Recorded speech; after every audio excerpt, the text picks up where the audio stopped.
Hello and welcome everyone. Good morning, good afternoon, good evening, whenever and wherever you're joining us from around the world. Thank you for being here. My name is Yetmir Yashare and I'll be your moderator for today's webinar, Navigating the Transition from ISO IEC 27701 2019 version to ISO IEC 27701 2025 version. We're thrilled to dive into this important topic and be joined by our speaker, Mr. Peter Geelen. And before we get started, I'd like to inform the audience that this session is being recorded and will be posted on our website and YouTube channel along with the slides of the presentation. Furthermore, an attestation of webinar completion worth 1 CPT credit will be issued within 1 week to all attendees who participate in at least 60% of the live session. We encourage you to engage throughout this session by submitting your questions using the Q&A feature in the questions box or chat box, and we will address as many as we can in the end of this webinar during the Q&A session. Now, without further ado, I'm going to hand it over to our speaker, Peter. Thanks, Yetmir. So thanks for inviting me to this one. It's quite an interesting opportunity to have the new version of the 27701, so the PIMS version. Now it has been launched. Just as an add-on for the mention on the questions, feel free to dump any question and critics or feedback in the chat window. We will collect them. So even if we will not make it within the time frame, we're all collecting them. We will then select a few of the prominent questions or the questions that are asked the most actually in the sessions. Anyway, there will be a LinkedIn page also where we will post and answer the questions. So if any is left not answered to the session itself, it will be published anyway. So you will get an answer anyhow anyway to that one. Good. Feel free anyway to invite and to join at LinkedIn. You will get a few more updates. I'm Peter Geelen, actually one of the master trainers and the trainers at PCB. Certified also for quite a while already for the 27001 and the 27701 PIMS system. And I'm honored actually that I can guide you a bit through the update of the latest PIM ISO standards. So let's get started, and I will make sure that we get also some time at the end to answer your questions. So feel free to start dumping and to ask the questions on the chat window as what Yetmir mentioned to that one. So good. What's the agenda for today? First of all, for people maybe something new to the 27701, I will highlight a bit where we came from, what we come from, and also set some common ground in the approaches in the PIMS and the ISMS system. It might be sometimes a bit of confusion here, as PIMS is a 27701 privacy management system, privacy information management system. And the ISMS is the well-known ISO 27001. They go together at least until now. They were working together, and I will explain a bit what the relation between both of them is and what the new settings are for the new standards. So that's the first thing. And then, of course, we will get into the current standard. I will put in some highlights. We only have an hour, but I will try to walk through a few interesting things and to give you a bit of information how it works. And then, of course, what you need to do to get into the transition in implementing the old versions versus the new one. I added a bit of a special one also over here because next to the launch of the new PIM system, there is also an update in the audit requirements. Although that the news is really freshly launched quite recently, the last few days. You might expect also some certification updates from the audit companies, and I will highlight a few things on the standards that have been published. We are still pending on some audit instructions, but at least you know where to go to. During the build-up actually of this presentation, I used quite some references, and I would like to share them with you so you can use them. As what Yetmir also mentioned, we will make sure that the recording of the session is available so you can look at it afterwards or review it if you wish. And we also make sure that you get a copy of the presentations available, so that you can actually use the links afterwards for your personal use and for professional use, of course. And then, of course, depending on time, we will answer some questions on Q&A, and if not, the pending questions will be answered offline, and we will publish them, so you can always get back in the next few days. When the recording is published and when the session is published, you can always revert back actually to Q&A in a page and visit them again afterwards. So good. Let's first of all get a bit back in time, and there are a few things you should be aware of, because the presentation is not only about the ISO 27701, which is called PIMS system, Privacy Information Management System. But also highly linked due to the history actually to the 2701. So that's a well-known information security standard. Both are certifiable and auditable. That's why we will also quickly discuss the impact on certifications, or the audit at least. In the past, we had the 27006, so you see the prefix on the 27000 series. The 06 is the audit standard. By the way, you will in other standards see the same popping up, the 06, like for example in artificial intelligence. The good news is that due to the situation that I will explain in a few minutes, is that also audit requirements will change, and therefore ISO has decided also to launch a new audit standard. So next to the launch of the PIMS system in October, there's also an audit standard popping up, and which is now called the 27706. By the way, the 27006 does still exist, and because of course ISO certification for the 2701 ISMS system is still in place. But I can promise you it will get a bit less complicated. So the combination is now actually split in that case, and that's why I mentioned this one. So people involved in auditing or preparing for the audits, internal auditors might get some practical help actually also from the new updated audit standards. Have a look at it. Right. Let's take a step back in history, and where is the ISO 27000, 27701 coming from? I'm not going back into ancient history, but the most recently, the 2701 ISMS standard was updated in 2022 from the 2013 version, and you see that the distance in time between the 2013 version and 22 version, almost 10 years. With a bit of discount, has been there for 10 years almost. This is a bit extensive in the case. Normally, ISO tends to update or tries to update the standards up to 5 years.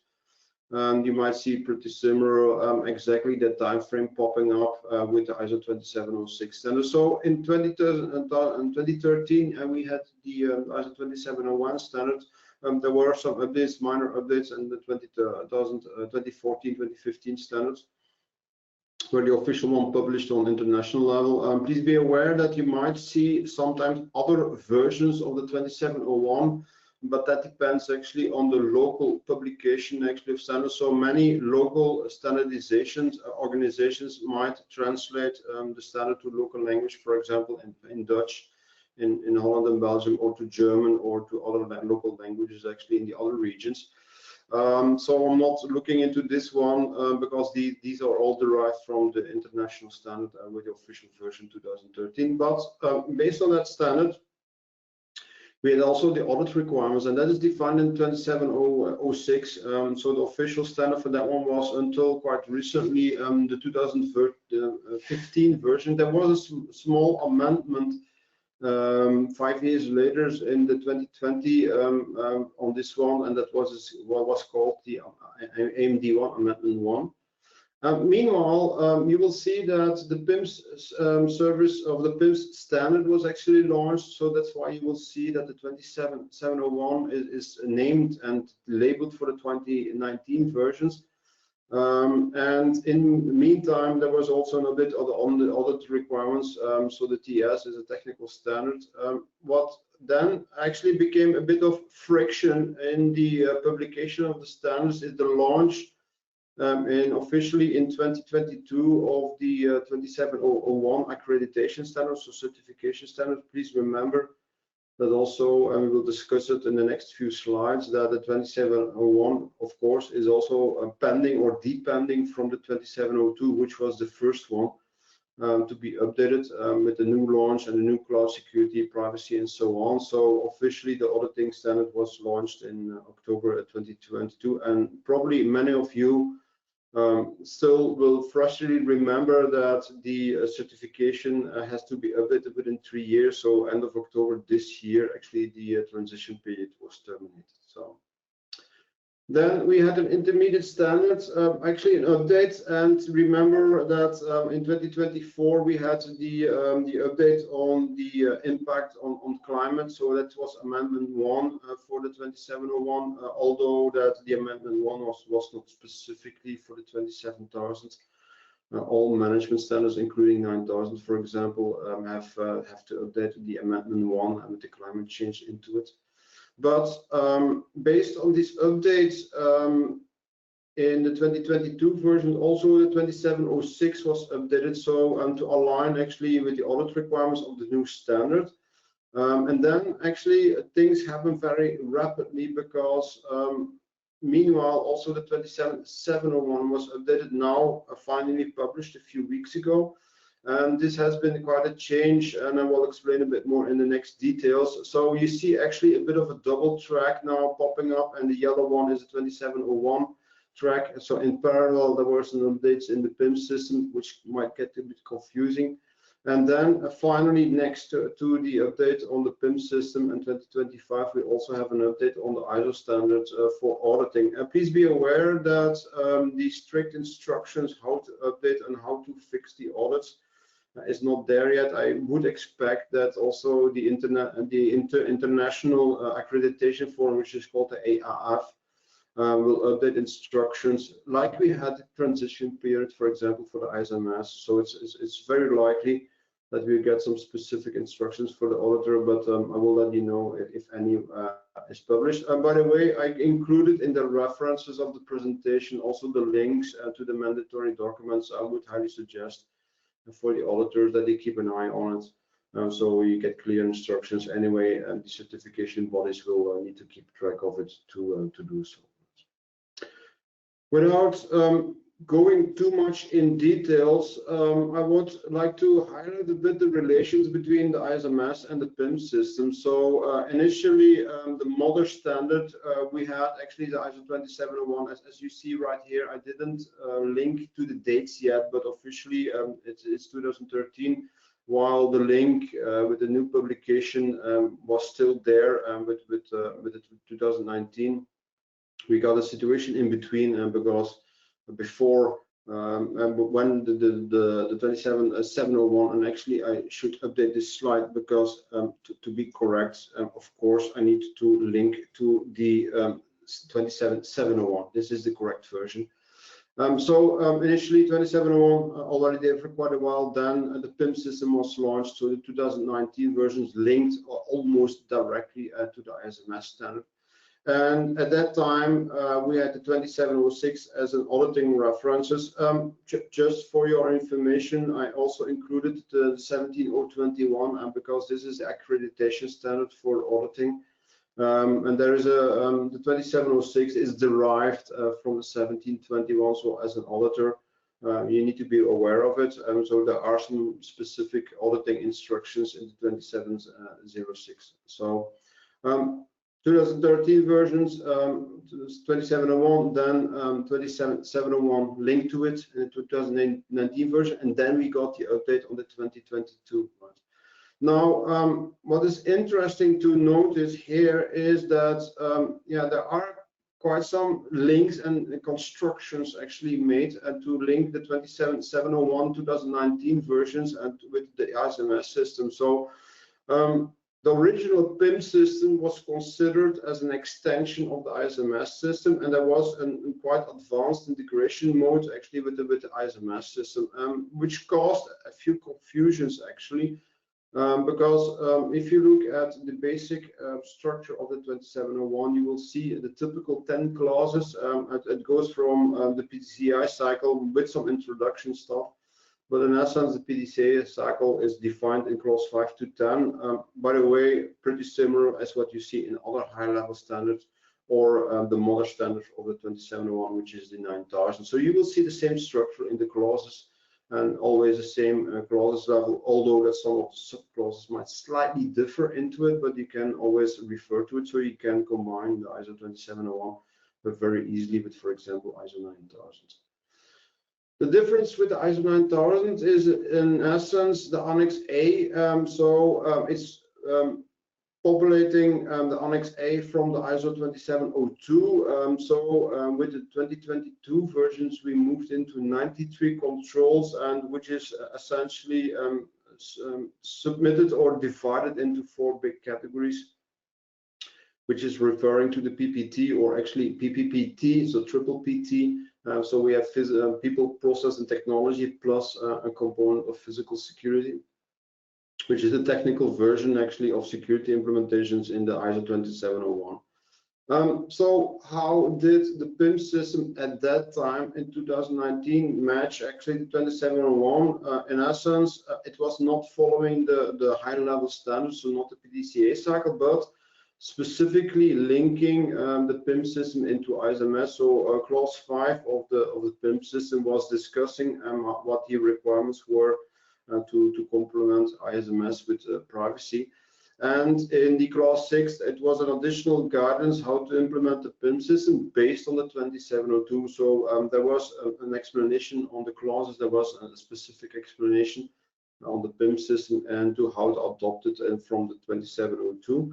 And then in clause 7, you had some guidance for controllers, so people managing data, and clause 8 is the guidance for processors, so the subcontracting on how to manage privacy data. And then we had a set of 7 annexes, A to F, actually added into the 2701, where we had some additional guidances, also the mapping, for example, to the GDPR. So yeah, it was quite a heavy document, and due to the mix actually with 2701, it was not always clear, and because also the numbering actually of the 27701 was not aligned. In essence, it was referred to with ISMS, but the numbering was not the same, and that caused quite some confusion for many people. So now what happened now with the 2025 versions is actually we got a split. So the 2701 ISMS system is now separate from the PIMS systems, although you might see some slight references,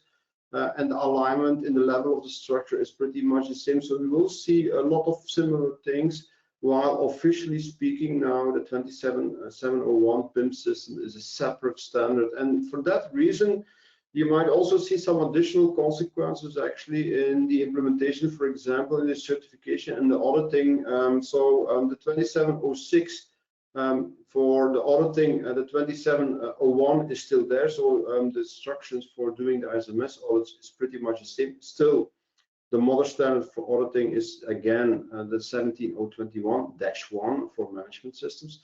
But the news here actually is on the right-hand side of the slide, what you see right now. So the 2701 got separated from it, so it's a standalone standard right now, and there are some additional guidance for auditing stuff. Although that many people are looking into the audit guidance will see that again 27006 and the 27706 is actually pretty similar. The naming standards are pretty much the same, although the topic and the focus actually of the audit might be more specific to the PIMS system. The good news is now very much aligned. So what are the consequences if you would look at the links between ISMS? So in essence, the 27701 now is structured with a high level standard. So you will see the 10 clauses popping up. So it's indirectly linked right now, but the forced link with the ISMS system is now gone. So the structure now is still the same for the ISMS system, 10 clauses and annex control, but you will see now in the PIMS system that we still now have the 10 clauses plus 1, and officially it's 11. But the 11th clause is actually matching a few things on the combination, so referring a bit more clearly actually to the reference. So officially 10 plus 1 explanation clause a bit more. So it's a bit of an annex for the clauses, but officially we have 11 clauses. The number of the annexes has stayed the same for the PIMS system, although that the gradation or the evaluation actually of the clauses, while we have Annex A and Annex B, are still normative, so you should look at it and implement it and evaluate actually the implementations. In essence, globally, there are two major changes in the annex controls for the PIMS system. Is that Annex A and B have been reshuffled. So lots of things that in the old Annex B is now moved into A, and B is now a bit more implementation guidance. You can consider it a bit like the 27002. And very important, Annex F has been scrapped and now focusing specifically on the mapping on the versions with 2019 versus 2025. Not mapping the old ISO ISMS anymore, but now focusing on the transition from the 2019 version to the 2025. All the rest, meaning Annex C, D, E, and are actually pretty much the same, so there's not a lot of things, but the focus on the privacy framework, which is now focused also in the Annex E, was focused in the Annex C already, is now actually the primary references in this case. Right? If you want to have it a bit more visual, you see it over here. So the ISO 27701 2019 versions had a bit of a mix. In essence, you see always the basic introduction, clause 1, 2, and 3, where you see the scope definition, the normative references, and the terms and definition being used, which is a pretty common introduction of three clauses actually in all of the ISO standards. In essence, the standard itself starts actually at chapter 4 or clause 4, and it got up to 8. In essence, 4 big modules in the old version. If you deep dive in these 2019 version, you will sort of see a lot of links versus the ISMS system, and the numbering was messed up. So there was not always clear to what chapters were related to it. Sub-chapters in the PIMS system were mainly referring to head chapters, main chapters in the 27001, which caused quite some confusion. So that is being solved actually in the 2025 version by simply reverting to the high-level approach. So the 10 chapters, 3 of them as a bit of an introduction. So the PDCA, plan, do, check, act cycle is actually starting at level 5, running over the planning phase, the implementation phase with 6 and 7, moving over to the 7 and 8 as the implementation phase, the verification and check phase in module 9, and slightly also module 10, and the closing the plan, do, check, act cycle in number 10, and then, as you know, when the cycle starts over again with planning. There's one additional glitch here, or additional feature, is that actually now chapter 11, which we don't have in the ISMS system, is now making the links between the various systems and explaining a bit on how the annexes relate actually to the clauses in that case. And we will quickly check a few of these things a bit more here. If you look at the clauses, you will see that, that there might be some different namings. And remember, in the old versions, we had Annex A for the control, so people managing and making decisions on IP or in data protection level on the subject data, for example. So the sub-processing or the subcontracting was in Annex B. You will see that Annex A now is the PIMS Annex control, which we know also from the ISMS system, Annex A, and they actually collapsed the information on the objectives and controls and the implementation of the measures, both for controls and processes, now collected in Annex A. And Annex B is rather a sort of reference implementation, because you might not always have the control function or the processor function. So while it's still named normative, it provides you some guidance to check and to give you a bit of information what you could do to implement it, while you need to check it because of the normative stuff. Is free to choose as a best practice. On the other hand, the mapping with Annex C is pretty much the same, although some of the namings or the terms being used might slightly change. In essence, the mapping between C and D is pretty much the same. While lots of numbers have changed in chapter level, in the 2025 version, the mapping in essence is the same of Annex D. So there's a sort of layout stuff being updated in Annex D, but the mapping in essence of function level is pretty much the same for Annex D.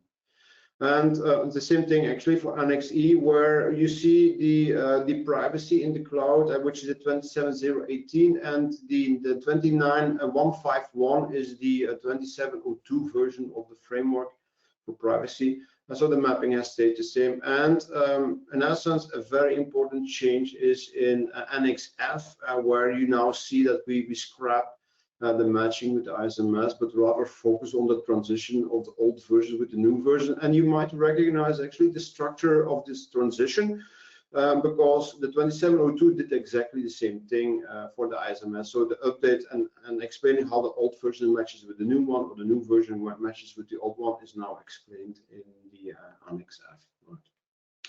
So get back to the feature, and let me quickly explain what actually has changed. If you want to deep dive on this, I would highly suggest that you look into the transition course.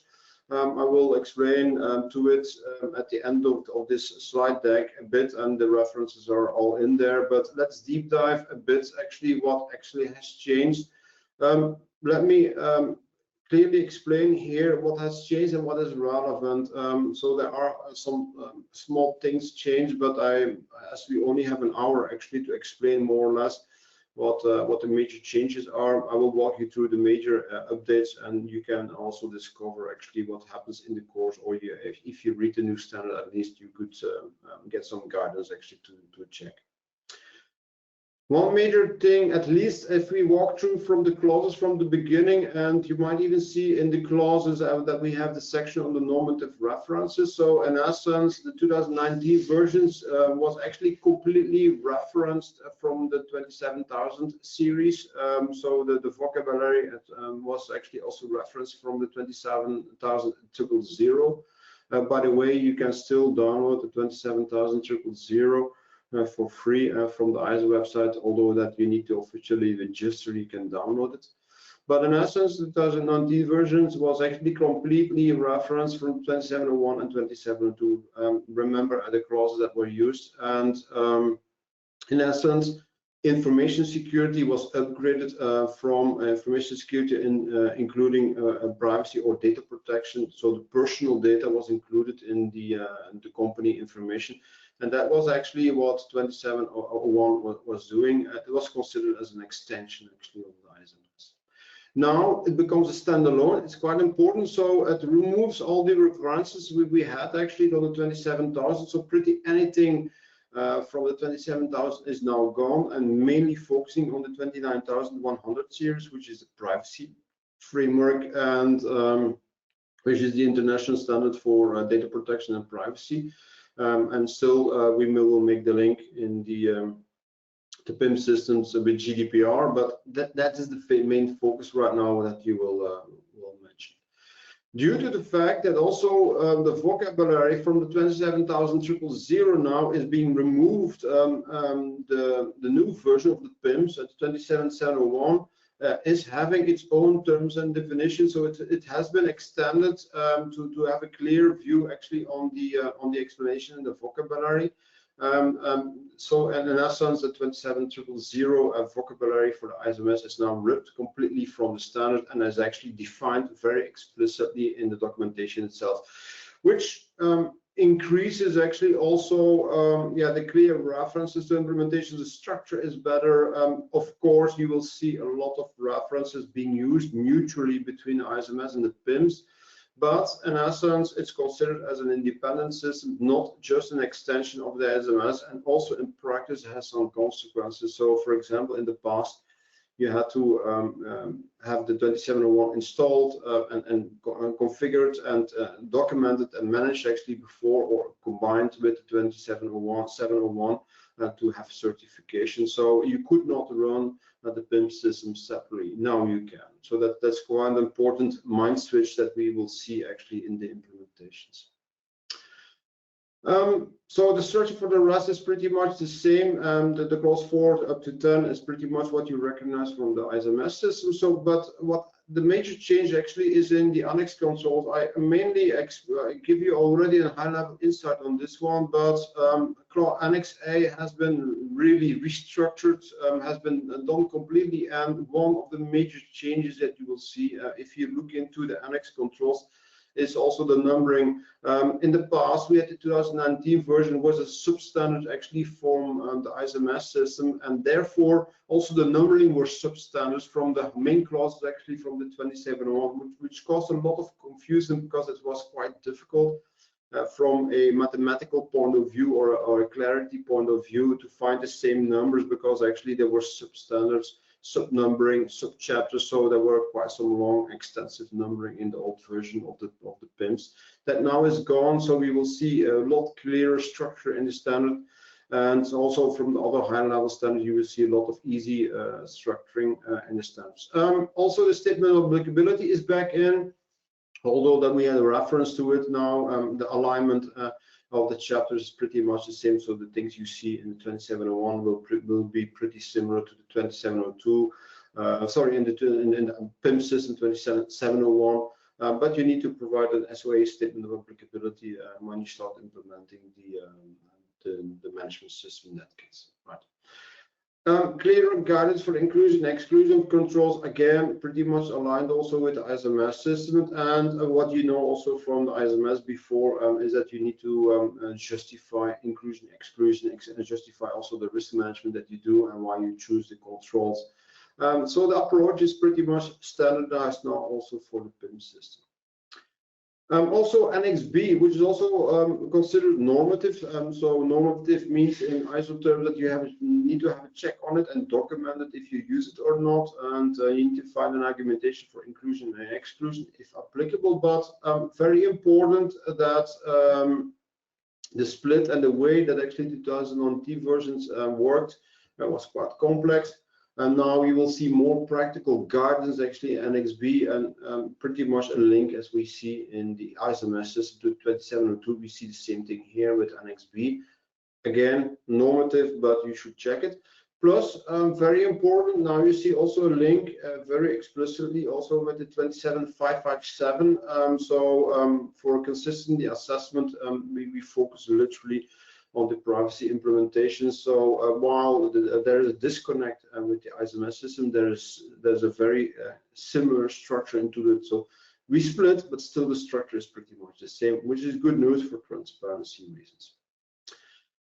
The Annex C is not really changed in the sense that mainly the terminology and the privacy principles have been explained in the 29100 series, which is a privacy management framework, but the 27 now is more closer actually to this standard than it is for the ISMS. But in essence, good news, although maintained, no structural change on that one. So Annex C is pretty much the same thing, and you will see that the main structure for Annex Z, which is the mapping to the GDPR and data protection legislation in Europe, actually the reference itself is maintained to at least to the mapping to the GDPR articles. And as you know, GDPR has caused quite a global impact on how data protection now is referenced in many countries. Obviously, because of the reason that the numbering, the chapters in the PIM system have changed, we needed to update these numbers, but the mapping itself has, the process itself, the functions have not changed. And it's obvious that now we can provide an easier mapping, and for transparency might be very interesting. But by the way, you might find an Excel sheet mapping on my GitHub to this one to make it a bit more clearer, because the mapping in the ISO standard is mainly on chapter numbers, and for understanding it might be easier and to translate the chapter numbers into the high-level namings of the chapters.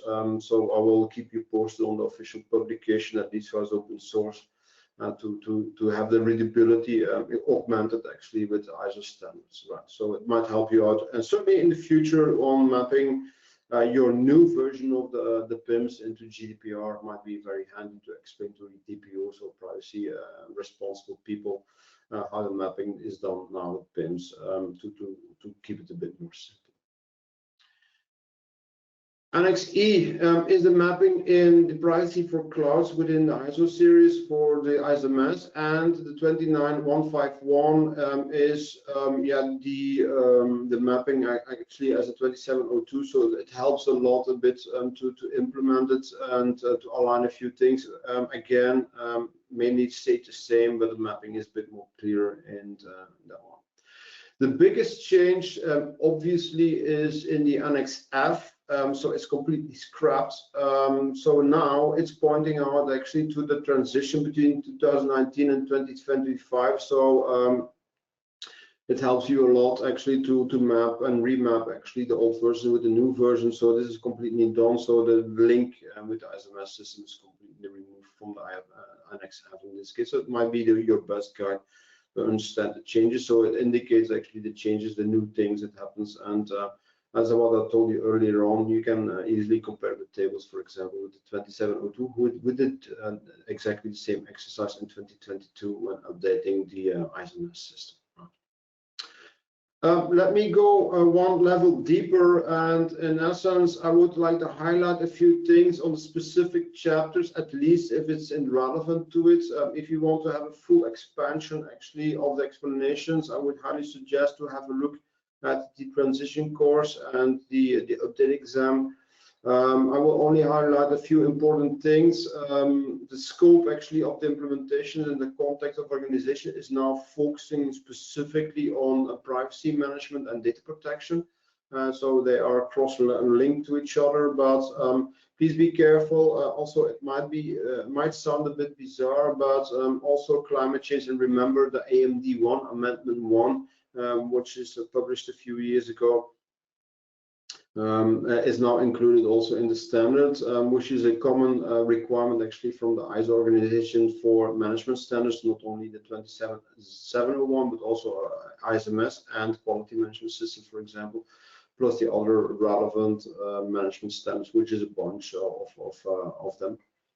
Also, there is a very explicit update also on the expectation of the identified relevant interested parties, so the parties you work with, including personal people and personal data subjects, and what they are called in the GDPR, for example, or the actors actually which are relevant in the privacy management system. And of course, the requirements are now focused specifically on the privacy management stuff, which was not the case actually with the old system. There we mixed or we extended actually the information security scope into information security plus privacy management. So now they split. And also, obviously, due to the split of the two systems, now we scrapped actually the naming of the ISMS, information security management system, now with privacy information management systems, of PIMS. And that's one of the clear distinctions right now. They mixed up in the past, now they're pretty clear, separate. Also, instead of extending the ISMS system now, in fact, the ISMS is now translated into a holistic privacy governance model, so focusing specifically on privacy. So there are some explicit requirements now for privacy management as a separate system. And by the way, already in the trainer sessions, for example, we already got some questions. Hey, the two systems are now separate. Do we need to install two systems? No, you don't. Meaning you can still integrate them, but it's pretty similar cooperation between the ISMS and quality management and the ISO 27001 with 9000. The 27701 can perfectly work together, of course, with the 27701, but actually you have two management systems working together as one and not an extension of the old system anymore. You will also see, and this is what I mentioned already early on, is that in essence the structure now is aligned with the high-level standards. So you will see also in this chapter numbering, instead of having sub-chapters right now, we move actually the number one level up. So instead of having 5.3, now we focus on chapter 5. So this is pretty much the same thing. And remember, chapter 4 was the context. Chapter 5 is the accountability and responsibility of management. First of all, numbering pretty similar to other high-level standards, and the structure is also the same thing. So you recognize a lot of things. The mapping with the high-level structure is way easier as it is in the past. Same thing here. I need to fix this one because the focus on this one is pretty similar. But also here in the planning, for example, which is the first part on setting up your system, you will see that 6.1, 6.2, and 6.3, actually 6.1.1, 6.1.2, and 6.1.3 is pretty similar. And also the update we have in the 2025 for the PIMS system now is adding also 6.3, and you should recognize this because this was also one of the major changes in the ISMS 2022 version, and this is also a typical chapter that you will see, for example, in the QMS. So this is the only actual new thing or forced update actually to respect the high-level standard for the PIMS system. But all the rest is pretty much the same. There's one thing you should highlight over here also in the planning phase is now, instead of having information security risk, that we're talking about privacy risk. So the PIA, or Privacy Impact Assessment, will be the new term to be to do, and we will be focusing actually on the privacy for that one.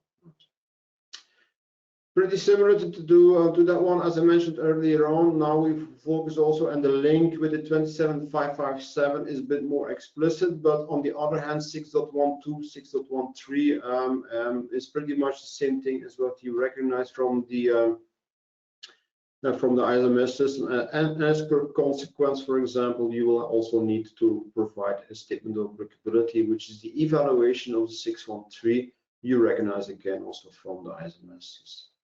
A new one, planning changes. Please be aware also in annex controls there is a planning and change management requirement. But in essence, by publishing the update of the implementation now, also it pushes actually the accountability to the management team with the 6.3 requirements. For the operational part of the PDCA, we talk about chapter 7, and again over here we simplify the chapter structure. So instead of having 5.5.1, we now go to the 7.1, which is again a very well-known reference from the high-level standard. And the competence, awareness, training, and communications is included, and the famous 7.1 is included also for the documentation requirements, including the updating information. So it's pretty similar from other standards, which makes the integration of the PIMS way more easier in existing standards, including 9001, for example, to do so. Pretty similar also here, and you know that, for example, chapter 8 or clause 8 is highly related to clause 6. So risk management and planning is in clause 6. The execution and the planning for it and treatment, for example, is in clause 8. Again, we standardized the numbering to this one, and so the sub-chapters are now being named to the default number chapters 8, 8.1, 8.2, 8.3 is not a surprise here, but it's pretty much a simplification as in the other standards, which counts pretty much the same thing also for clause 9, which is check cycle of PDCA. Remember that we had the performance monitoring in there, 9.1, internal audit 9.2, and 9.3 management review. Again, we simplify actually the numbering into this one. The chapters is pretty much the same, and this is highly aligned to the other ways of working, but in essence on the topic actually of the content, there's not a lot of things changed, which is pretty much the same thing also for chapter 10, which is closing the PDCA cycle. So the improvement now is chapter 10, short and obvious, not 5.8 anymore. So also here the numbering is simplified to close the cycle in many things, right? If we deep dive a few things also on annex controls, you will see, for example, now that the structure also of Annex A has been simplified, and instead of having sub-chapters, we go into a single annex. And also the application of Annex A in the previous version was a kind of duplicated with Annex A and Annex B. There was a similar annex for the controllers as in the old version. We had pretty much the same attention points also in the measures to be implemented for processors. What they did right now is compile all the same content now in one annex, so both for controls and PI processors. So the sub-processing is now pretty similar. So we dedicated actually, of ISO dedicated actually one annex into it. And there is a specific reorganizations as the tables, but you will see lots of similar stuff in the old version as we have right now into the new one. Therefore, also there is an impact on Annex B. So lots of things have been extracted, and Annex A is now containing the requirements, but Annex B is, although named normative, now doing some references into best practices depending on the roles you play actually within managing IP or PII, to be honest. So as a controller and process controls.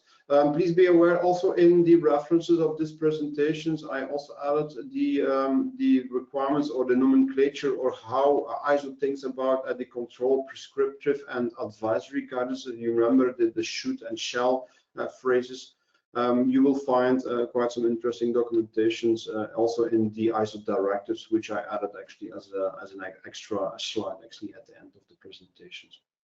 Again, very important now, self-contained.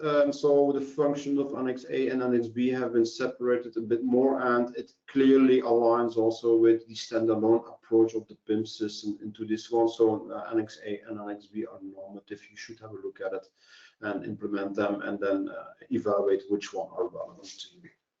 On the other hand, the Annex C has slight changes, but the terminology has changed, but in essence, the structure, as I explained already, is pretty much the same. And that's the same thing also for Annex D, where in essence, the structure or the approach and the function have been the same in that case.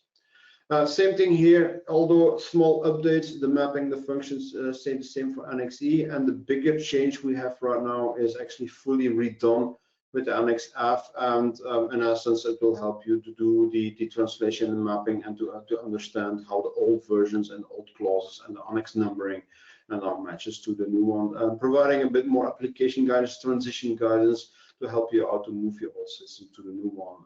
That's the benefit of reading the information.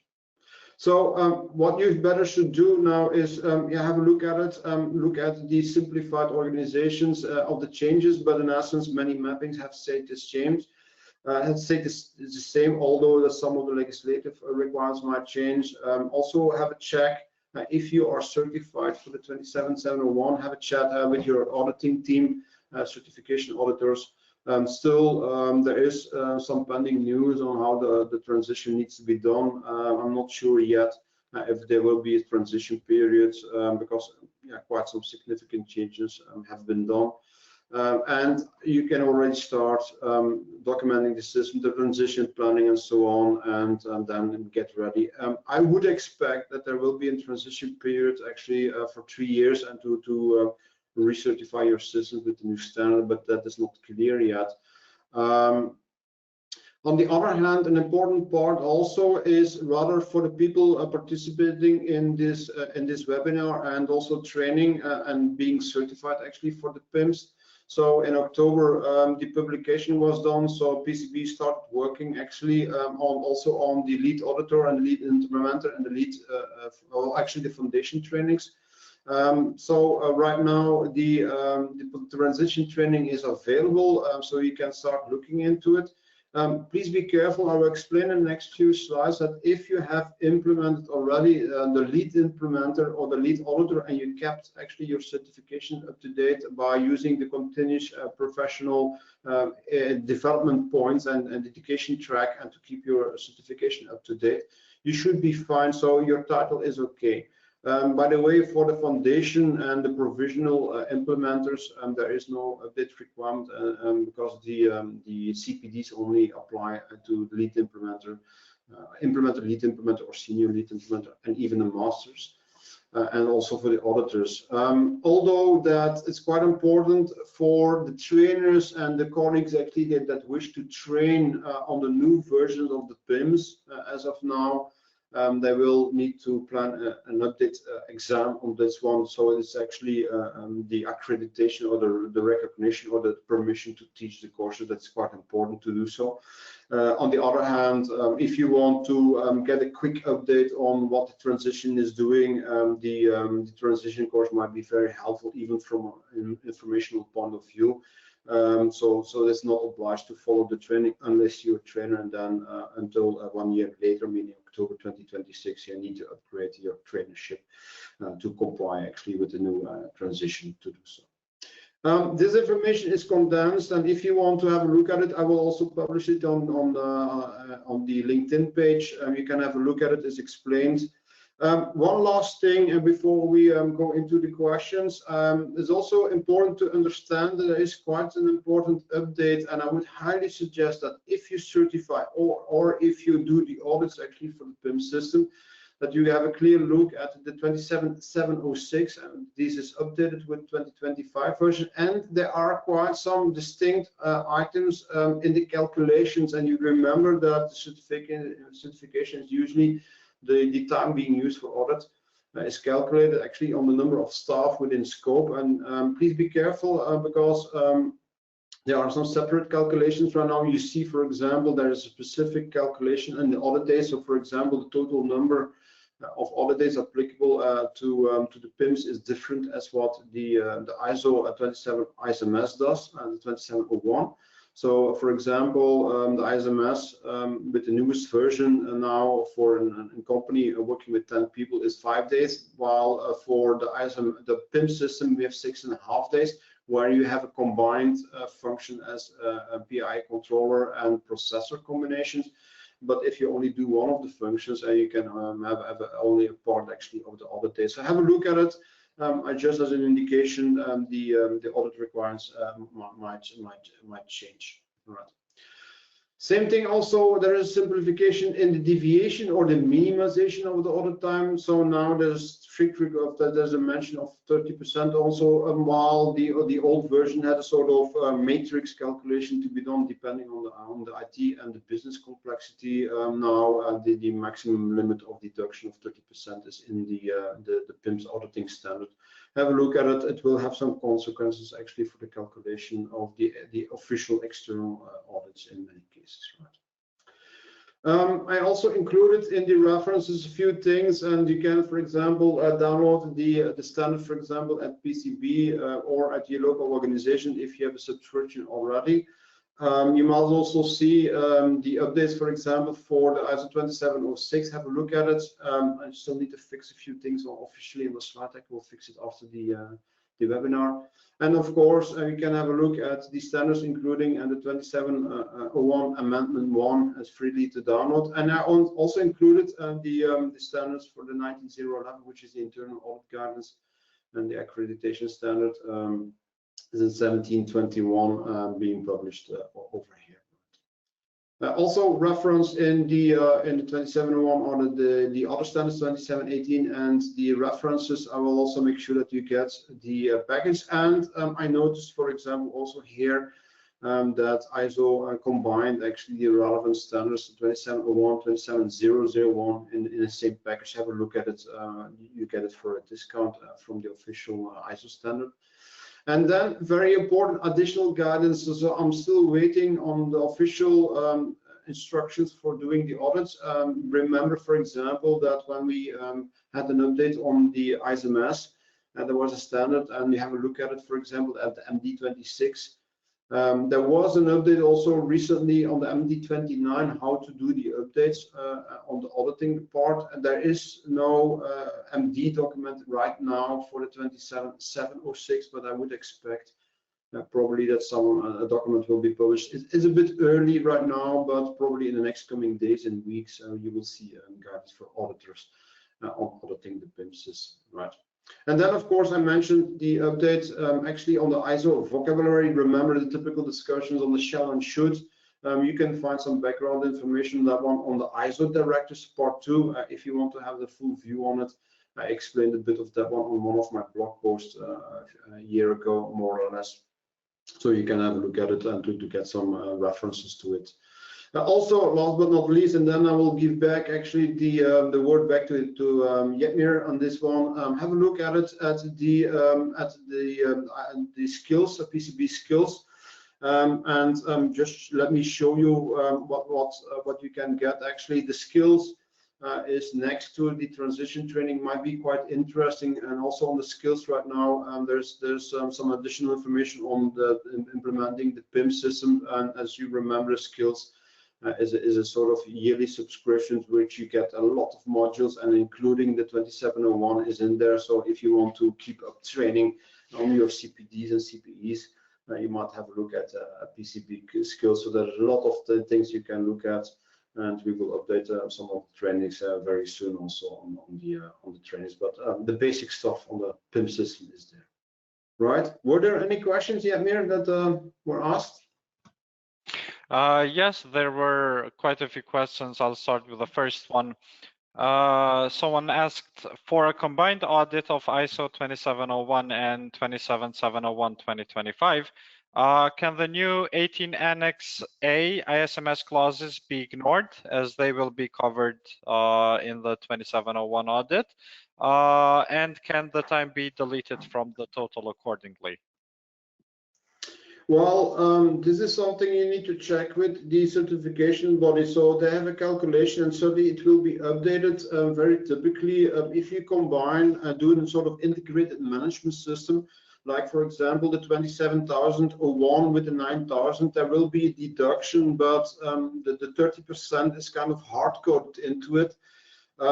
It's pretty new right now, the standard, and it's launched right now. So the auditing instructions will be published. So I cannot make an authoritative answer on that one, but very likely the calculations will be similar. There should not be too much of a difference in the calculations or the audit time. So the structure of the ISO 27001 is pretty similar. There should not be a major change actually in the auditing time, but exclusions, no. Combination and optimizations and discounts on the total calculations, yes. I would be very careful by skipping the 2718. You will notice that in many of the annex controls, the reference is pretty much the same. So in essence, the structures optimize, the calculations is pretty much the same, and the requirements will be pretty much the same. So I would suggest actually to be very careful in skipping the standards as they were in the past. Okay. Another question asks, are there any plans for an additional information norm like 2702 for 27701, which will be going in further detail for the requirements? Well, there's already an additional guidance from the privacy framework. I need to check actually on the agenda, but as I know right now, and it has been quite busy for me quite lately, but right now there is no specific additional guidance on that one, because actually the guidance is in Annex B for this time. If there would be any plans from the national organization, international organization, I will let you know, but right now I'm not aware actually of any additional annex developments or guidance development in this case. Still, please be careful. There is some additional guidance also in the 29100 series, and also cybersecurity, which relates to privacy, is in development. So also the 27500 series, and which we refer to also in the presentation. So I would have an eye on this one. In essence, you can have a look at that one. If you want to get a bit more insights upfront into the development, I would highly suggest actually to get in touch with the national committee, actually by ISO, because ISO has a representative in every country, and it might be worth actually joining the privacy and information security committees to have a bit of a view actually on the early adoption or the early development of standards. Okay.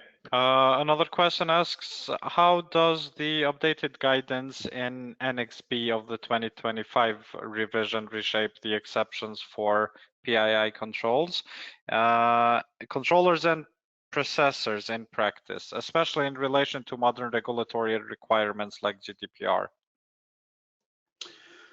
Well, I'm not sure if I understand the question. So have me have a look at it. I will give you a definite answer. Actually, in writing. Actually, if we publish the article, but one of the important things, which is certainly extended from the ISMS system, is actually the supply chain. So there's increased pressure on the suppliers. So, but let me have a look at that one yet more on the question, and I will get back to that one in writing, actually, to have a more elaborated answers in that one. Okay. Okay. And one last question. Let me see, because there are a lot of similar questions. Okay, so someone says our company is already certified to ISO IEC 27701. If we now plan to implement ISO IEC 27701, is it possible to estimate roughly what proportion of 27701 requirements is typically already covered by an existing ISMS? Do you have any indicative percentage or range from practice? Well, again, the standard is just freshly launched, as we had mentioned. Actually, it's launched in the end of October, and now the updates are coming in. But in essence, the main point here is that the structure is optimized. In essence, you should not have too much of an issue. So there is a lot of vocabulary or requirements in the structure of your annex controls, but in essence, you should not have extensive migration plans actually to make sure that the new system is working. So in essence, is a simplification of documentation may need to do so. So yeah, it's quite difficult to mention explicit calculations on this one. Also from the audit perspective, there should not be a lot of things. Very likely we will see in transition popping up. Remember that in the ISMS system transition, there was maximum 1 day extra in the audit, so once to be implemented during the transition. If you combined the transition within the recertification audit, it was only half a day, and that will be very likely pretty much the same scale I would expect. But again, from calculation and auditing perspective, yeah, I keep my conditions actually until we see the explicit instructions from the international accreditation forum to do so. So we would expect to see some mandatory documents, some MD documents to do so. But in roughly the structure stays the same. The approach, you can do a lot of things, and in many cases, if you have the 27701 certification, you do combine it with an ISMS. I wouldn't worry too much about the number of days or the effort to get it migrated. Should not be significant. Okay, Peter, this is all the time that we had for the Q&A. We went over time a bit. So yeah, as you mentioned, all the questions will be answered later and posted online on LinkedIn and on our next issue of the PCB magazine. So make sure to subscribe to our magazine. And once again, a quick reminder that this webinar has been recorded and will be posted online on our website and YouTube channel, along with the presentation slides. And an attestation of webinar completion worth 1 CPD credit will be issued to all of those who attended at least 60% of the live session on GoToWebinar. Thank you very much for your time and engagement today. Thank you, Peter, for delivering such an insightful session. And we hope to see you all at our upcoming webinars. Take care and see you soon. Have a nice day. Bye.